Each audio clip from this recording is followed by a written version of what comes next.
Yom Yom. The words of the previous Rebbe. Here's today's.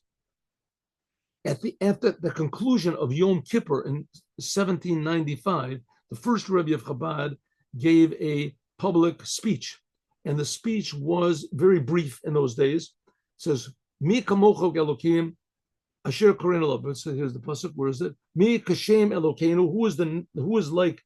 Who is like the name of God? That all the places.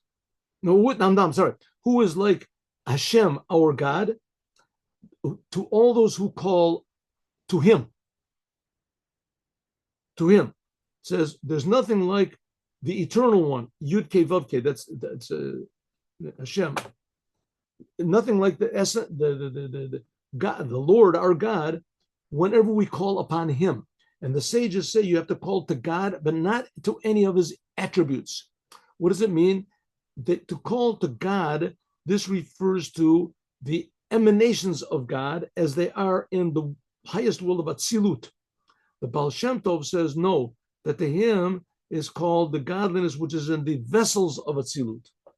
The simple meaning is, not all this Kabbalistic ideas is wonderful, but the meaning is Ein Sof, the essence of God, which every Jew has an inherent, a natural, God-given awareness through simple faith.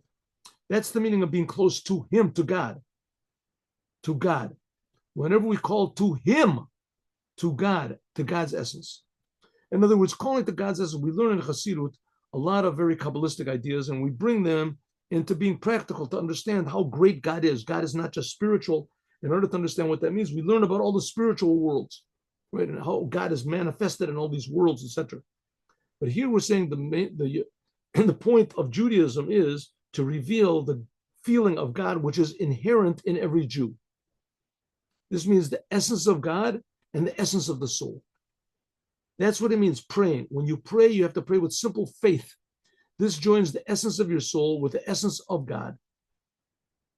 Because every Jew in his essence is connected one with God. So the essence of the Ein Sof will be the healer. Now when you're praying to God and you're praying, please God heal the sick.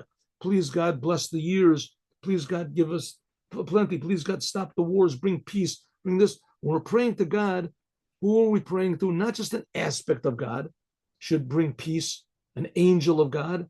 Of course, the essence of God, he himself personally will heal the sick. He will bless the years. He will bring peace, etc.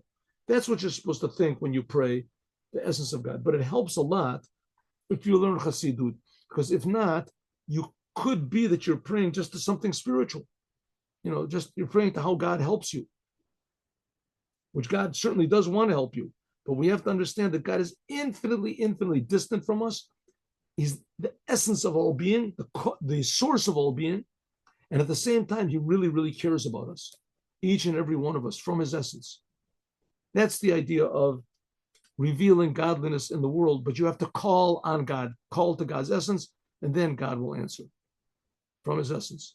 That's today. Let's do tomorrow, Shabbat. We are assured by God made in a covenant, an agreement, that if you make an effort, here he says, if you make a tamula, that if you make it, okay, he translates the way he wants it, wide ranging as it, okay, that if you come out with any sort of a new idea that is practical to bring about spreading out Judaism and educating children, no matter how much opposition you have, that if you have a positive idea and you work on it and you use your mind and in a pleasant way, it will always bring results, always. No matter how much opposition you have to a good idea, you have to be sure it's a good idea. If it's a good, positive idea, no matter how much opposition you have to it, if you continue with effort and friendship and use your head, it will always produce positive results. Tamula eno chozeret rekom. That's the language of it. Working hard at a new idea, right, to spread out Judaism will always have good results. Okay. Now, story.